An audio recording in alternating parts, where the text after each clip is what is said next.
দুনিয়াকে আপন মনে করতে নাই, আর আল্লাহকে আপন মনে করতে হয়। আল্লাহকে আপন মনে করলে তখন আমার উপর কিছু দায়িত্ব চলে আসে। কি দায়িত্ব? আল্লাহ আমাকে সৃষ্টি করেছেন, রিজিক দিয়েছেন, লালন পালন করছেন, বাঁচিয়ে রেখেছেন, তার হাতে আমার মৃত্যু, তার হাতে সবকিছু। তো এখন আল্লাহ পাকের জন্য নিজের জীবনটাকে খালেজ করে নেওয়া, যেভাবে আল্লাহ পাক চলতে বলেছেন সেভাবে চলা, যেগুলোকে আল্লাহ পাক নিষেধ করেছেন বর্জন করা।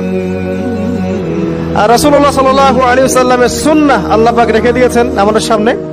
এই সুন্নাহগুলো যদি আমরা অনুসরণ করতে পারি, ইনশাআল্লাহ এই দুনিয়াতে কিছু পাই বা না পাই, ইনশাআল্লাহ পরকালে আপনি আল্লাহর ক্ষমা পাবেন ইনশাআল্লাহ তাআলা।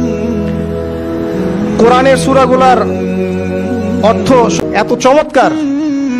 ওয়াদ-দুহা সূরা আছে না, শপথ দ্বিপ্রহরের, ওয়াল-লাইলি ইযা সাজা, শপথ রাতের যখন সেটা আচ্ছাদিত হয়। মা ওয়াদ্দাআকা রাব্বুকা ওয়া মা ক্বালা, আল্লাহ কত মায়া দিয়ে তার নবীকে বলছেন যে তোমার আল্লাহ তোমাকে ছেড়েও দেন নাই, তোমার আল্লাহ তোমাকে ছেড়ে দেন নাই।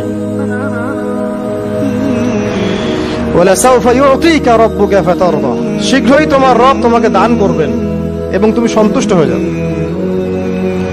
দুনিয়াতে চলতে গেলে দুঃখ কষ্ট হয় না? যারা ঈমান নিয়ে চলে ওদের দুঃখ কষ্ট বেশি হয়। তা আল্লাহ বলছেন টেনশন করো না, কষ্ট পেও না, তোমার রব তোমাকে ছেড়ে দেননি। ওয়ালা সাউফা ইউতিকা রাব্বুকা ফাতারদা, তোমার রব তোমাকে শীঘ্রই দান করবেন আর তুমি সন্তুষ্ট হয়ে যাবে। আলাম ইয়াজিদকা ইয়াতীমান ফাআওয়া, আল্লাহ বলছেন আল্লাহ কি তোমাকে ইতিম রূপে পাননি? এরপর আল্লাহ কি তোমাকে প্রতিপালন করে বড় করেননি? ওয়াজাদাকা দাল্লান ফাহাদা, আল্লাহ কি তোমাকে পথভ্রষ্ট পান নাই?